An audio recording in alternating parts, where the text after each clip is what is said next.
Welcome back, dear listeners, to Dead Air, the place where silence speaks louder than words, and the static hum of the void carries secrets you weren't meant to hear. Tonight, as the clock ticks closer to the witching hour, we gather once more in the space between breaths, where the veil grows thin and the shadows stretch long. I am your guide through these darkened corridors, and tonight we have tales that will coil around your thoughts like smoke, stories that will linger long after the final word fades into the static. So turn down the lights, lean in closer, and let the silence between us fill with whispers, because here on Dead Air, even the quiet has a story to tell.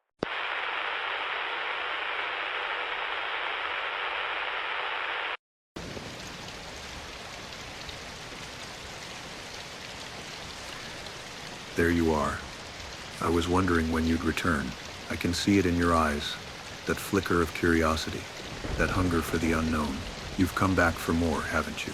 More tales to send a shiver down your spine. More whispers from the dark corners of the world. Well, you've come to the right place. The night is still young. And the stories, oh, the stories are waiting. Shall we dive into another? But remember, once you step into these shadows, there's no turning back. The Russian sleep experiment. Russian researchers in the late 1940s kept 5 people awake for 15 days, using an experimental gas-based stimulant. They were kept in a sealed environment to carefully monitor their oxygen intake so the gas didn't kill them, since it was toxic in high concentrations. This was before closed-circuit cameras, so they had only microphones and 5-inch thick glass porthole-sized windows into the chamber to monitor them. The chamber was stocked with books, cots to sleep on but no bedding, running water and toilet, and enough dried food to last all 5 for over a month. The test subjects were political prisoners deemed enemies of the state during World War II. Everything was fine for the first 5 days. The subjects hardly complained, having been promised falsely that they would be freed if they submitted to the test and did not sleep for 30 days. Their conversations and activities were monitored, and it was noted that they continued to talk about increasingly traumatic incidents in their past, and the general tone of their conversations took on a darker aspect after the 4-day mark.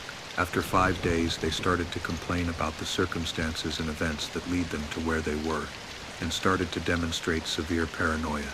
They stopped talking to each other and began alternately whispering to the microphones and one-way mirrored portholes. Oddly, they all seemed to think they could win the trust of the experimenters by turning over their comrades, the other subjects in captivity with them.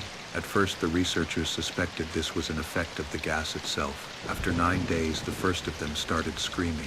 He ran the length of the chamber, repeatedly yelling at the top of his lungs for 3 hours straight. He continued attempting to scream, but was only able to produce occasional squeaks. The researchers postulated that he had physically torn his vocal cords. The most surprising thing about this behavior is how the other captives reacted to it, or rather didn't react to it. They continued whispering to the microphones until the second of the captives started to scream. The 2 non-screaming captives took the books apart, smeared page after page with their own feces, and pasted them calmly over the glass portholes. The screaming promptly stopped. So did the whispering to the microphones. After 3 more days passed, the researchers checked the microphones hourly to make sure they were working, since they thought it impossible that no sound could be coming with 5 people inside. The oxygen consumption in the chamber indicated that all 5 must still be alive. In fact, it was the amount of oxygen 5 people would consume at a very heavy level of strenuous exercise. On the morning of the 14th day, the researchers did something they said they would not do to get a reaction from the captives. They used the intercom inside the chamber, hoping to provoke any response from the captives they were afraid were either dead or vegetables. They announced, "We are opening the chamber to test the microphones. Step away from the door and lie flat on the floor or you will be shot. Compliance will earn one of you your immediate freedom." To their surprise, they heard a single phrase in a calm voice response: "We no longer want to be freed." Debate broke out among the researchers and the military forces funding the research, unable to provoke any more response using the intercom. It was finally decided to open the chamber at midnight on the 15th day. The chamber was flushed of the stimulant gas and filled with fresh air, and immediately voices from the microphones began to object. 3 different voices began begging, as if pleading for the life of loved ones to turn the gas back on. The chamber was opened and soldiers sent in to retrieve the test subjects. They began to scream louder than ever, and so did the soldiers when they saw what was inside. 4 of the 5 subjects were still alive, although no one could rightly call the state that any of them in life. The food rations past day 5 had not been so much as touched.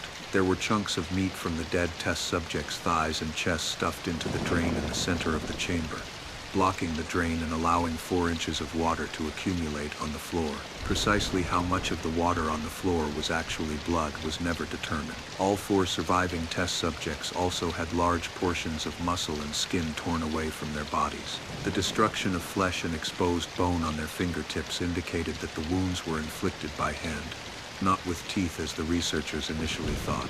Closer examination of the position and angles of the wounds indicated that most, if not all of them, were self-inflicted. The abdominal organs below the rib cage of all 4 test subjects had been removed, while the heart, lungs, and diaphragm remained in place. The skin and most of the muscles attached to the ribs had been ripped off, exposing the lungs through the rib cage. All the blood vessels and organs remained intact. They had just been taken out and laid on the floor, fanning out around the eviscerated, but still living bodies of the subjects. The digestive tract of all 4 could be seen to be working, digesting food. It quickly became apparent that what they were digesting was their own flesh, that they had ripped off and eaten over the course of days. Most of the soldiers were Russian special operatives at the facility, but still many refused to return to the chamber to remove the test subjects. They continued to scream to be left in the chamber, and alternately begged and demanded that the gas be turned back on, lest they fall asleep. To everyone's surprise, the test subjects put up a fierce fight in the process of being removed from the chamber. One of the Russian soldiers died from having his throat ripped out. Another was gravely injured by having his testicles ripped off, and an artery in his leg severed by one of the subject's teeth. Another 5 of the soldiers lost their lives if you count ones that committed suicide in the weeks following the incident. In the struggle, one of the 4 living subjects had his spleen ruptured, and he bled out almost immediately. The medical researchers attempted to sedate him, but this proved impossible. He was injected with more than 10 times the human dose of a morphine derivative, and still fought like a cornered animal, breaking the ribs and arm of one doctor. When heart was seen to beat for a full 2 minutes after he had bled out to the point, there was more air in his vascular system than blood. Even after it stopped, he continued to scream and flail for another 3 minutes, struggling to attack anyone in reach, and just repeating the word more over and over, weaker and weaker, until he finally fell silent. The surviving 3 test subjects were heavily restrained and moved to a medical facility, the 2 with intact vocal cords, continuously begging for the gas, demanding to be kept awake. The most injured of the 3 was taken to the only surgical operating room that the facility had. In the process of preparing the subject to have his organs placed back within his body, it was found that he was effectively immune to the sedative they had given him to prepare him for the surgery. He fought furiously against his restraints when the anesthetic gas was brought out to put him under. He managed to tear most of the way through a 4-inch wide leather strap on one wrist, even through the weight of a 200-pound soldier holding that wrist as well. It took only a little more anesthetic than normal to put him under, and the instant his eyelids fluttered and closed, his heart stopped. In the autopsy of the test subject that died on the operating table, it was found that his blood had tripled the normal level of oxygen. His muscles that were still attached to his skeleton were badly torn, and he had broken 9 bones in his struggle to not be subdued. Most of them were from the force his own muscles had exerted on them. The second survivor had been the first of the group of 5 to start screaming, his vocal cords destroyed. He was unable to beg or object to surgery, and he only reacted by shaking his head violently in disapproval when the anesthetic gas was brought near him.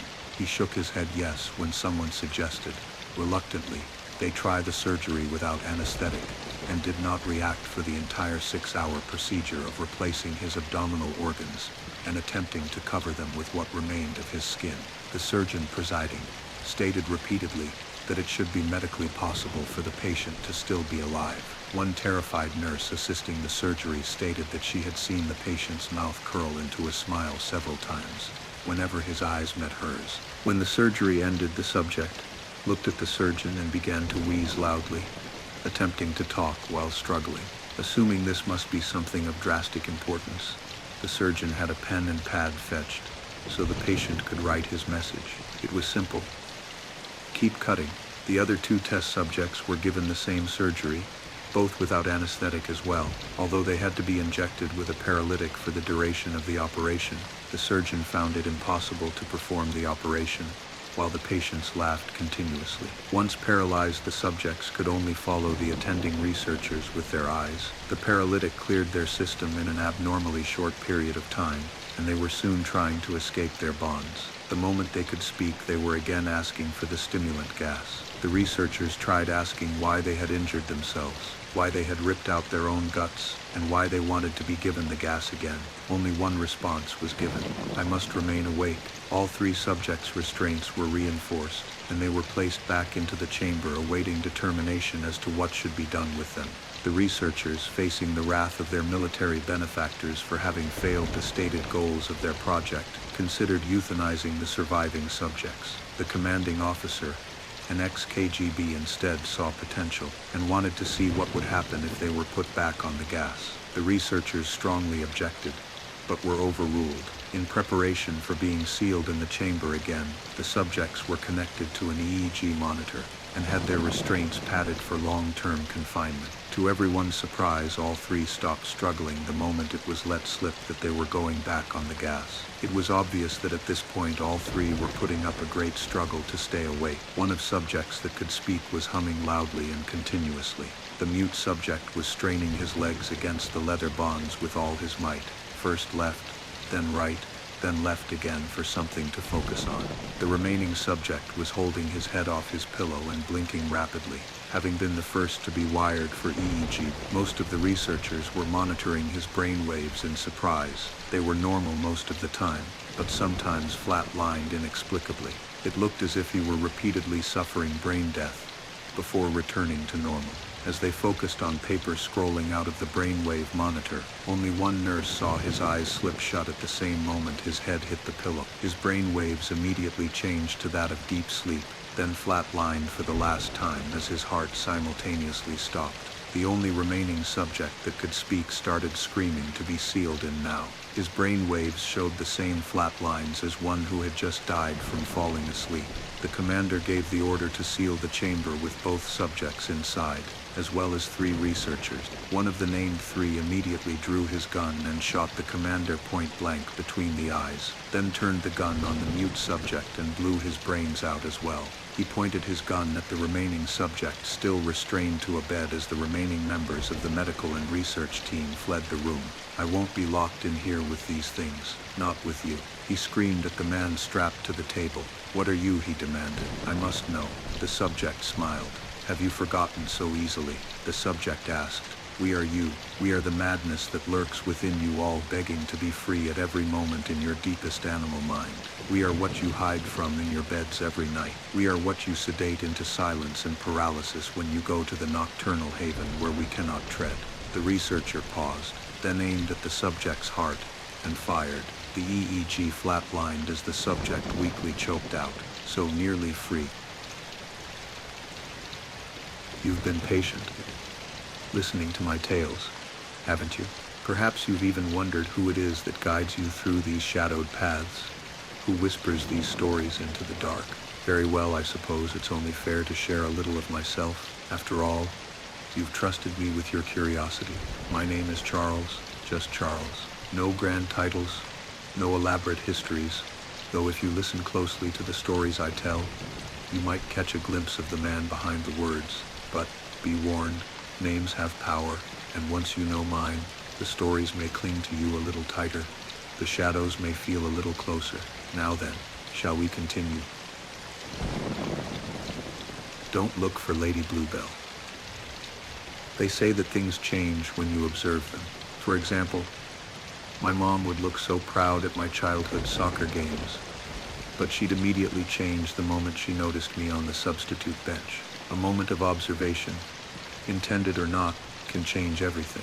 One summer, my parents drove me out to a nearby national park. They had a junior ranger club where kids were introduced to all manner of wildlife knowledge and survival trivia. I wasn't sure about it at first. It seemed like just another thing on a long list of nothings, but I gave it an honest shot, along with a dozen other kids, and the chemically positive ranger accompanying us. We had craft sessions, survival training, cave exploration, and all kinds of games. Unlike sports, it wasn't just about beating an opponent. This was about cooperation, to work together. Seeing us all work towards a common goal changed something in me, brought out something good. I enjoyed that. Back in July of '98, all 12 junior rangers set out on a spotlight night walk. Along with our guide, we were to pack our own survival kit and make our way to one of the ranger stations. There we'd unpack and be graded based on what we'd chosen to bring. There was this excitement in the air. It was like a graduation of sorts. We were to become official wildlife stewards, they called it. We excitedly paired up in a buddy system, 2 by 2, and followed the trail. It was supposed to be uneventful.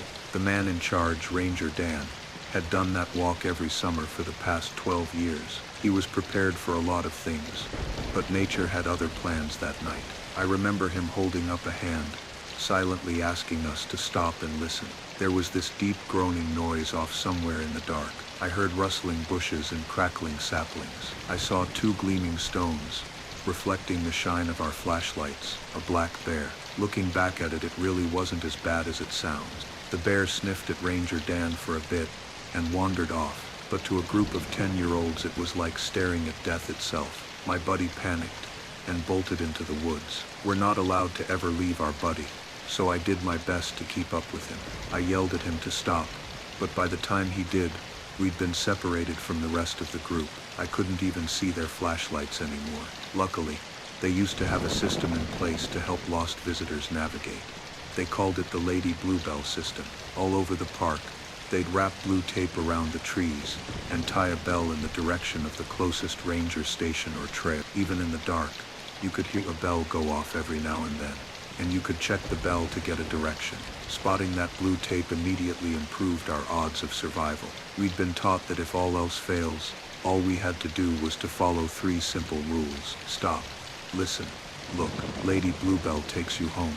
Those were the rules. That first moment when I realized we were lost was horrifying. I could barely breathe, like I was choking on the darkness. My buddy was having a panic attack, but I did what I'd been told to do, to stop, listen, look. Lady Bluebell would take me home, and I swear, not only did I hear that bell, I saw her, a tall woman in a blue dress, off in the distance, a sun-tanned arm pointing us in the direction of the trail, long dark hair framing a brilliant smile, a warm presence in the dark of night. Maybe I remember it wrong. Maybe she wasn't really there, but I think she was. My buddy and I were probably lost for no more than 20 minutes. We made our way back to the trail. Not long after that, we spotted flashlights in the distance. The rest of the night was nothing but praise from Ranger Dan, all the hot dogs we could eat, and scary stories told by a roaring campfire. I never told anyone about seeing Lady Bluebell, not a living soul. My mom thought that night would be the end of my interest in the Junior Ranger Club, that it'd scare me away, but strangely, it had the opposite effect. I had used what I'd learned to survive to win, and this wasn't just winning a game. This was winning at life itself. I'd faced real actual danger, and lived to tell the tale. That's when I knew I wanted to be a park ranger. I got my Bachelor of Science in Forest and Natural Resource Management from MSU, worked a few different jobs, took a sabbatical, and ended up with a position at the Minnesota Department of Natural Resources in 2009. Nowadays, I'm the one running the Junior Ranger Club. Ranger Dan retired back in 2018, but still volunteers for the club in the summer. I've acquainted myself with the area for over a decade. I'm confident when I say that I know my way around. I know what animals roam which areas, and I can tell by the shifting seasons what is to come. I know how flash floods smell, and I can tell by the taste of the air when a lightning storm is coming. Still, every now and then, Mother Nature surprises me, and sometimes she gives way to something different entirely. The park has changed a lot too. The Lady Bluebell program, for example. Over the years it evolved into a sort of mascot. She was portrayed as this radiant woman in a blue summer dress. She also had her sidekicks, like the mischievous Ricky Raccoon and the ever-somber Sunny the Sad Sunflower. There were comic books, trading cards, stamps, merchandise. She was a beloved icon. They hired a woman to dress like her every summer, to welcome the junior rangers and teach them the system. Lady Bluebell was sort of our Smokey the Bear, telling kids how to behave in the park to keep themselves and others safe. I loved it. Long after the end of Junior Ranger Club came to an end, I still collected all sorts of Lady Bluebell memorabilia. But there were issues. Over time, some visitors to the park began stealing the blue tape, keeping it as a souvenir. Others just took the bell. Some moved the bell around, purposefully pointing it in the wrong direction. Over time, the effort and resources required to constantly fix the system started to outweigh the benefits. They officially ditched the Lady Bluebell Takes You Home motto in 2008 and retired the mascot entirely in 2011. I was sad to see her go, but it made sense. It just wasn't practical anymore. Times change. Now that you know me a little better, I want to tell you about one particular incident, something I haven't been able to share with my friends and colleagues. It was late August. I was following our southeasternmost trail, mapping the movements of an elk herd. The leaves were just about to change color, and there was a tinge of cold in the air. Branches had started making snappier sounds, and the days were rapidly growing shorter. Autumn was just around the corner. That day I was ready to head back when I spotted a plume of smoke just off my trail. Nothing big, possibly a campfire. I decided to give it a once-over, just in case. I came upon a small camp, a rough-looking one-man tent, neon orange, a hastily constructed campfire with what looked like a grilled squirrel. I caught a whiff of sweat coming off the tent, giving me the impression that whoever lived there had been around for a while. Looking at their choice of meal, I figured maybe a bit too long. "Hello?" I called out. "Anyone here?" I heard a shout in response and hurried footsteps. Someone falling, getting up, and then sprinting in my direction. At first I was taken aback, thinking it might be a wild animal. Seconds later, a young woman crawled into camp. The best word to describe her was disheveled. Her hair was a tangled mess, and she was deeply sunburnt on her arms and face. Her lips were dry and pale, and her hands kept shaking. The moment she saw me, her eyes welled up with tears. "Yes," she cried. "Jesus Christ, yes." She got up and flung her arms around me, crying onto my shoulder. Not just a sob either, but a full-on wail. She tried to say something, but every other word got stuck in her throat. Did I make it?" she sniffled. "Am I out?" I sat her down, offered her some of my water, and asked her to calmly explain what happened. "I just can't believe my luck," she said. I thought it was all over. I choked on my words. Nothing had prepared me for this. We weren't out looking for anyone. We hadn't been for months, maybe years. "It's okay," I said. "Let's pack up. Let's get you home." Her name was Anya Baker. She'd been part of a company retreat and got lost somewhere along the way. She figured she'd been on her own for about 2 weeks, but there was no way to tell for sure. The days kind of blend. She sighed. "You keep walking, and it might have been an hour or 2 days. It messes with your head." She was malnourished and dehydrated. I didn't think she had the strength to make it back. The closest ranger station was quite a way off. I asked if I could help her carry something, but she brushed me off. "I got this," she insisted. "Please just get me home." We got back on the trail and started making our way back. I took out my radio to call it in. "I used to come here all the time," Anya said. "Never thought I'd get lost. It happens to the best of us." I smiled. "You made it, that's what counts." I thought I did it right. I stopped, listened, and looked, followed the bells. All of it. We don't do that anymore. I figured. I told Anya about how the Lady Bluebell program had been discontinued for over a decade. I complained about the sabotaged bells, the stolen tape, and all the stupid things that tourists had done over the years. Frankly, I found it strange she'd found any bells at all.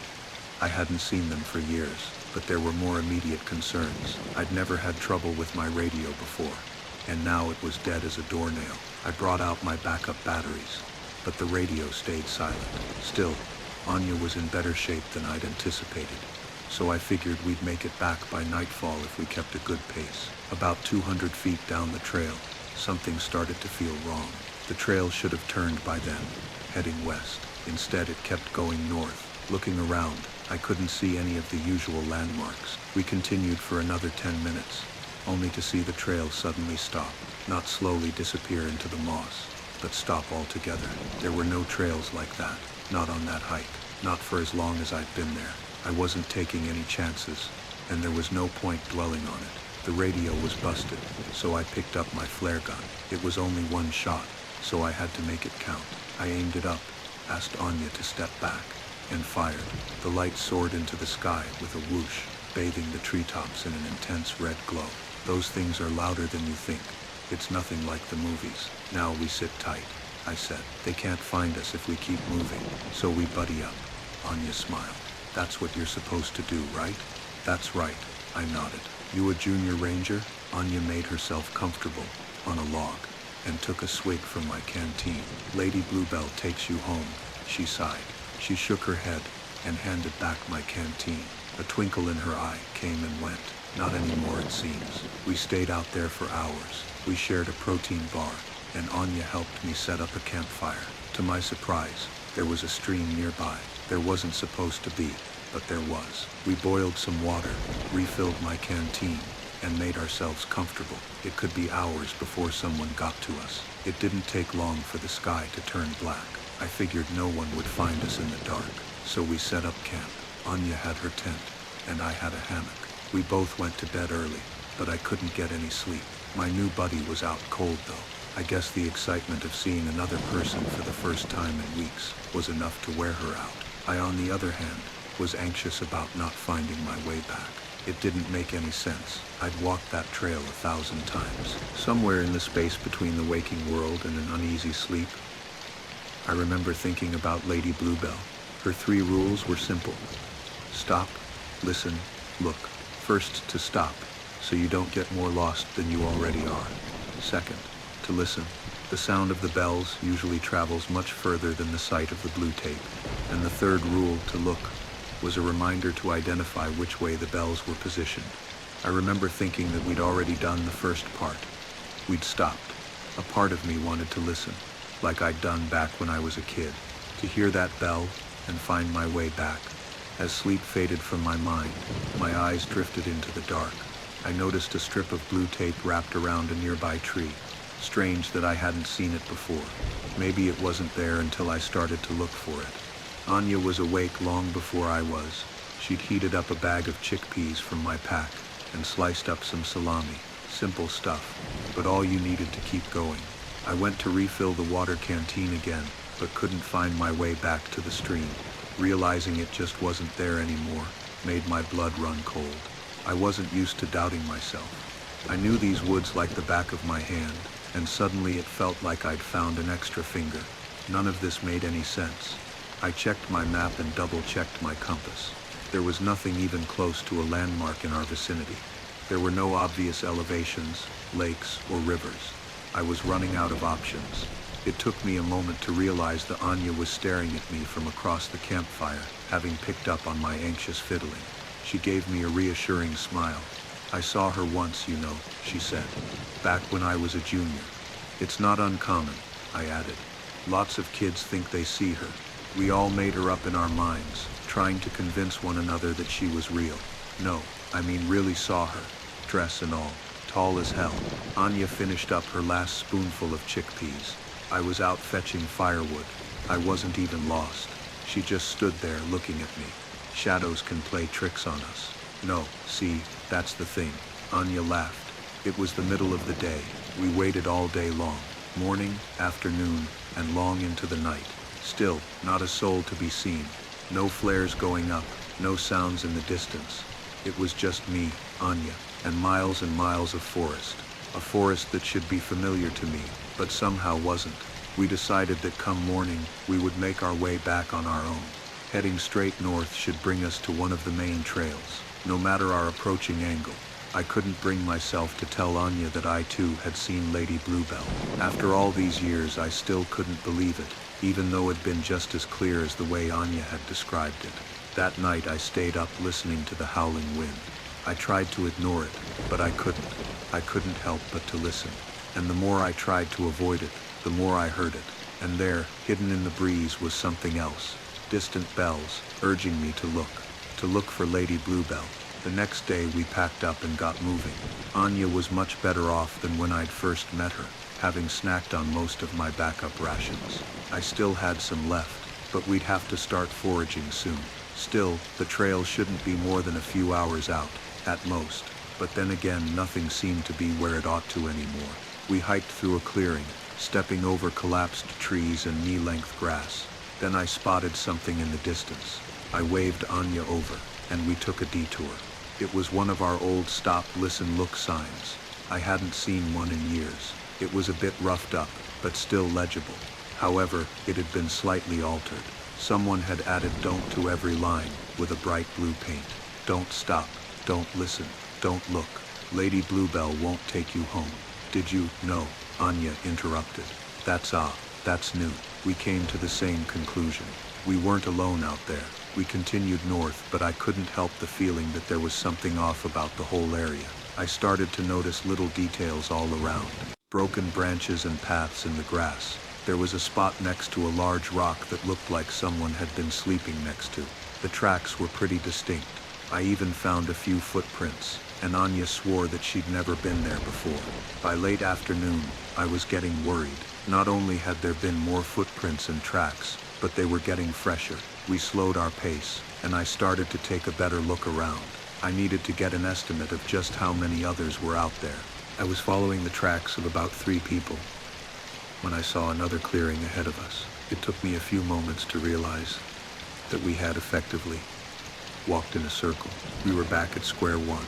I could even see the stop, listen, look sign in the distance. I brought out my compass, took Anya by the arm, and stormed off. We had to try again.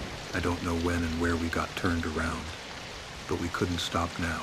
We kept going north, and this time I didn't put away my compass for a second.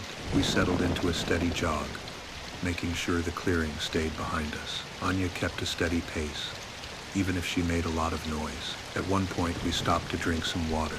I looked back for a second, only to see something in the distance. I couldn't tell what it was, but it was standing upright. No, not just standing, running. At first we didn't understand what we were looking at. It took me several seconds to realize it was even human. A young man no older than 17, maybe 18, rough hair, with cuts all over his legs and arms. He was only wearing a pair of torn jeans, darkened by weeks of built-up dirt. He didn't run like people usually do. He was hunched over and flailing with his arms. He kept doing this strange motion with his neck, like a bobblehead, never standing still. As he got closer, I could hear this constant mumbling, not a scream or a whisper. It was like he was trying to manically force little words into every exhaled breath. I couldn't hear what he was saying. I only understood that it was repeating. Anya backed away, but it was clear that he was heading straight for us. That's when I noticed the sharpened flint in his hand. Before I realized what was about to happen, he charged us. He went for Anya first, but she was too quick for him. As she ducked behind a tree, I moved to intercept. I grabbed my camping shovel from the side of my backpack and took a wild swing. As our attacker turned to face me, my swing clocked him right across the side of his face. There was a deeper cut than I'd anticipated, severing parts of his ear. He reeled back and fell over. He struggled to regain his balance, but the head trauma made his eyes spin. His mouth kept opening and closing, like a fish out of water, forming the same words over and over and over again. Don't stop. Don't stop. Don't listen. His eyes locked onto mine. His pupils widened as a shiver worked its way into his voice. Shaking his head, a tear escaped him. Don't look, he quivered. Don't look. His eyes flicked to something off my side, a piece of tape hanging off a broken tree. As I tried to assess his wound, he burst into movement. No longer able to run straight, he toppled over into a bent-over gallop, bracing himself against trees and stumps as he fled in a panic. I heard branches snapping long after he was out of sight. Anya just stood there frozen. I tried to put my hand on her shoulder, but she reflexively slapped it away. I could see she was on the verge of hyperventilating, barely holding on. Just give me a second, she said. Please. After that, we slowed down. I kept hearing noises in the distance, mumbled words and snapping twigs, and sometimes when there was a sudden gust of wind, There'd be bells, sometimes one, sometimes several, but we stayed the course, moving north. As night fell, I realized that I didn't want to stop. Whenever I stopped, the sounds would get louder. The bells would get closer. Whatever lurked in the dark seemed to gain on us, even though nothing leapt out at us. And there were no more attacks. I had this constant sense of unease, like sleeping in gasoline right next to a wobbly candle. Anya wasn't faring much better. She sat next to our campfire for hours, slowly rocking back and forth. Sometimes I'd see her snapping her head in one direction or the other, as if reacting to a sudden noise that only she could hear. I twisted and turned for hours, barely keeping my eyes shut. It felt like the night would never end. The more I thought about it, the slower time seemed to move. I remember staring up at the night sky, waiting for the moon to come into view. It never did. Anya told me she would wake me up before going to sleep so we could take turns keeping watch. It didn't do me much good though. I was just as awake as she was. I got about an hour's worth of sleep. All in all, Anya didn't get anything. She didn't even bother to set up her tent. When I finally got up, it was still dark out. I checked my wristwatch, but it had stopped just before midnight. Anya was still up, staring into the cinders of the campfire. We had plenty of firewood, but she just couldn't be bothered to put them on. I got up from my hammock and stretched. It's been more than a couple of weeks, said Anya. Time stopped making sense long ago. What was the last date you remember? Late July, I think. That's not too bad. I smiled. Just a couple of weeks out. I dug out the remaining salami from my pack and cut me a slice. I sat down across from her, at the other end of the campfire. I put a log on and watched the fire crackle back to life. Then something whispered in the back of my mind. An obvious question that I hadn't considered. Up until now, it had been too absurd to ask. What year? Anya and I locked eyes. I could see a stark realization boiling in the back of her mind. I repeated the question. What year, Anya? Who's the president? She didn't respond. Something cold crawled up my spine as a thought settled. I didn't know who the hell was sitting across from me or what they'd really seen. Where were we even going? We should pack up, she said, breaking the tension. It's still dark out. Sometimes it stays that way for a while. As Anya packed up, I felt deflated. She was holding something back. If we were to make it out, in any capacity, we needed to work together. Follow the buddy system. Anya, you're not making any sense. Sometimes it stays dark. She breaks the rules to keep us here. What are you talking about? I've been here so long that I don't know what's real anymore. I thought I could trick myself into forgetting. But she won't let me. She's there. She's always there. I didn't say anything. Anya kept pacing back and forth, scratching the back of her head. I wrote the damn sign, she growled.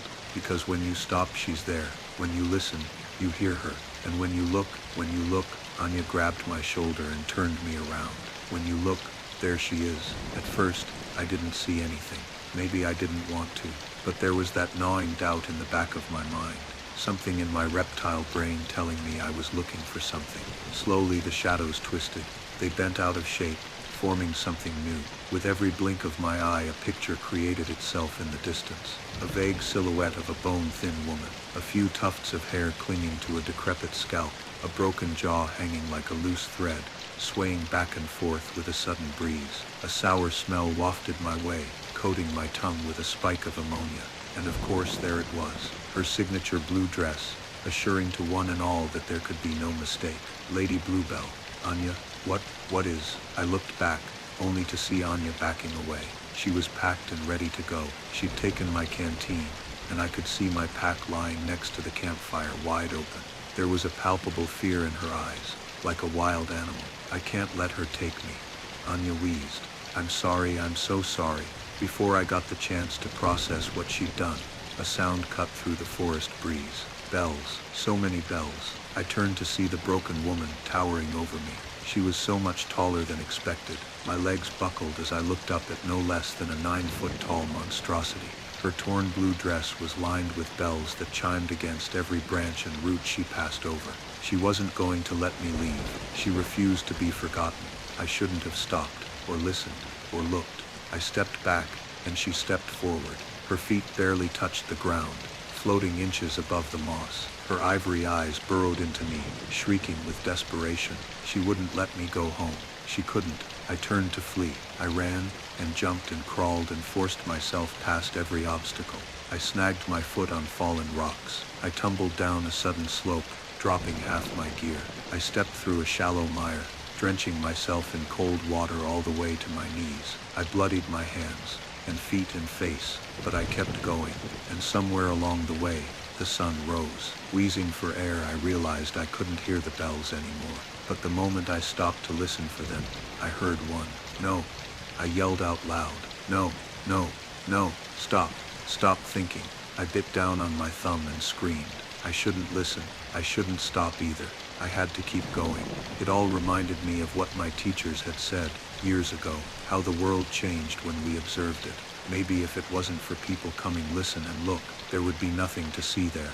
Maybe by keeping people around, a part of her collective self remains. I don't know how long I was out there. At least a couple of days. I kept moving, stopping only for short bursts of rest. Sometimes I'd dream of bells, and I'd wake to hear them. The slightest thought of Lady Bluebell drew her to me like a moth to an open flame. I'd hear the bells long before I saw her, but one would always accompany the other. She was always there, a stray thought away. I survived by eating boiled pine cones, roots and eggs from warbler nests. I tried to track my progress, but there was no way to navigate. I'd either end up where I came from or going in the wrong direction. I saw that same sign, in that same clearing, at least a dozen times. Don't stop, don't listen, don't look. My feet chafed, and I'd grown a solid bare stubble. Having barely slept, I was having trouble shaping cohesive thoughts.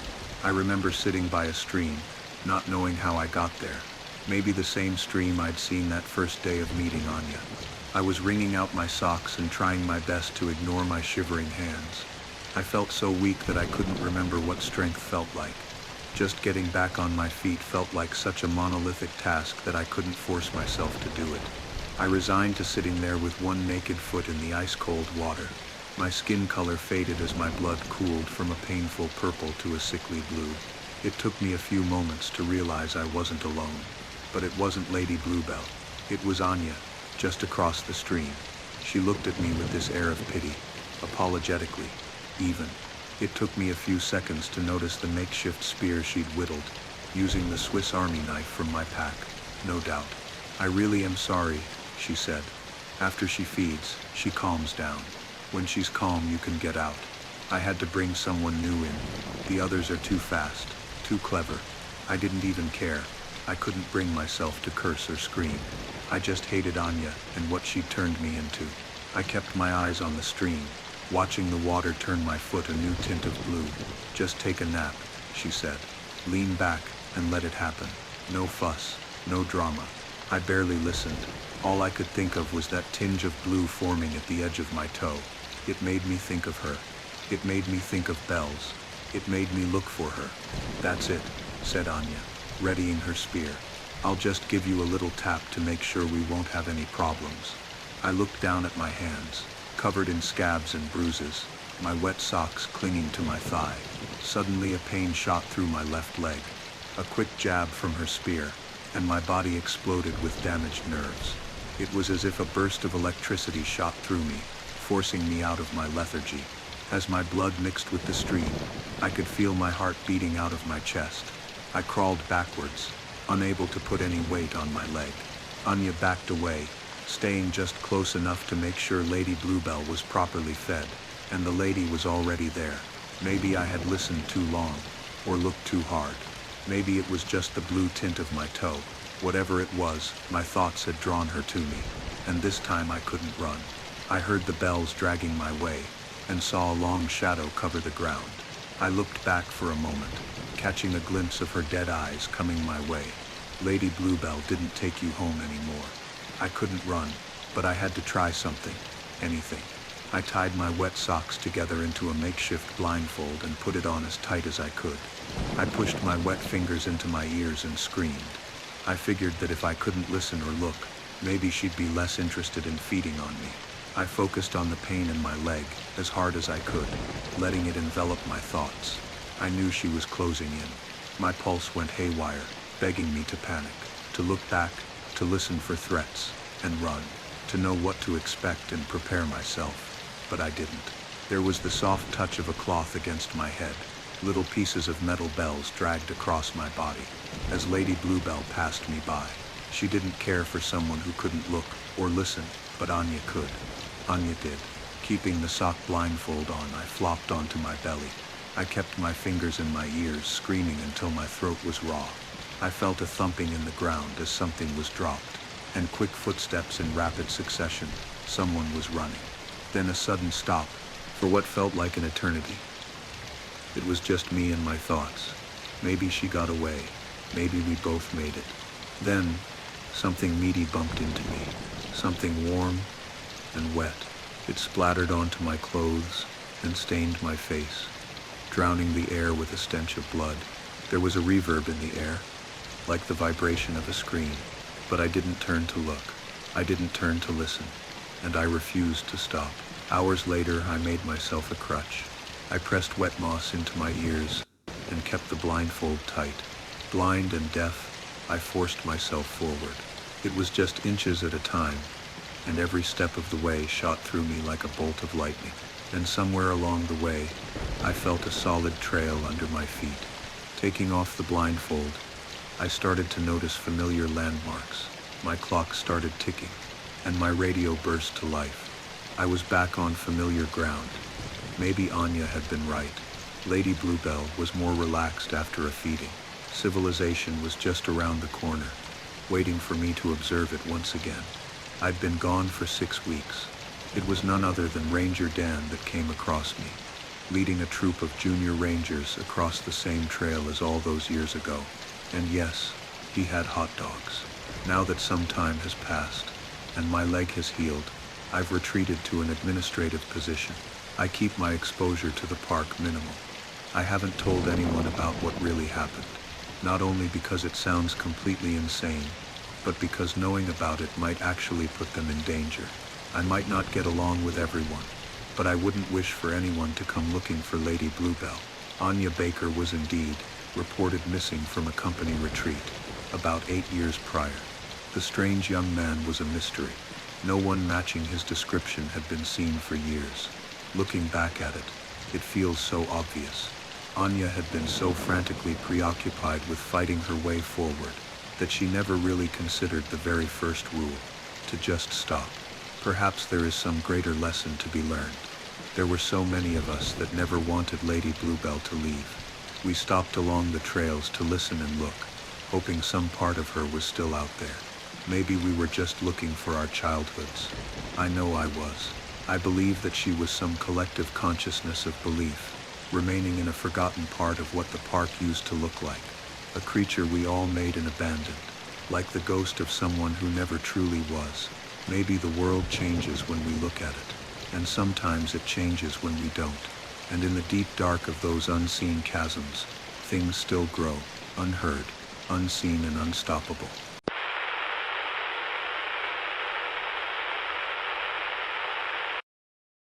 And just like that, the signal fades. But some stories don't truly end. They echo. They wait. They linger in the dead air until someone else is listening. Maybe it's already too late for you. Maybe, just maybe, something heard you listening. Until next time, if there is a next time.